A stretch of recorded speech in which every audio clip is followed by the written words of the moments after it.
নিজের চোখে দেখা কিছুদিন আগে একটা জানাজা পড়িয়েছে, খোদার কসম করে বলছে 6:30 ইন্তেকাল করেছে। হসপিটালের বিল দেনেওয়ালা নাই, 4 সন্তান, অ্যাম্বুলেন্সে ঘরে ঘরে আসবে, 1000-1200 টাকার বিল দেনেওয়ালা নাই। কি বুঝলেন? ক্ষণস্থায়ী দুনিয়া।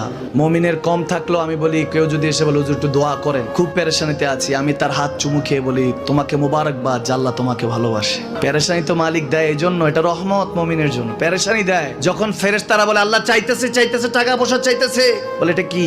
বলে ফাসেক, দে বিদায় কর। তার চাওয়া চেয়ে বিরক্ত লাগে, বিদায় কর, কি লাগে দে। মুমিন যখন চাইতে থাকে আল্লাহ আমাকে কিছু লাগবে, যখন একটু করে চায় আমার মাটাকে সুস্থ করে দাও, বাবাটাকে আল্লাহ আমার স্ত্রীকে, আমার আমাকে একটু তৌফিক দাও, চাইতে থাকে মুমিন। আল্লাহ বলে যখন ফেরেশতারা দেখে মুমিন চাচ্ছে, দেরি করতে পারে না, তাড়াতাড়ি খাজানা নিয়ে দিতে নেবে, আল্লাহ বলে রাখোস না, এত তাড়াহুড়া কিসে? তার চাওয়ার মধ্যে তো প্রেম আছে, একটু চাইতে দেস না। থাকুক না মুমিন আর একটু পেরেশান, থাকুক না, থাকতে দেস না।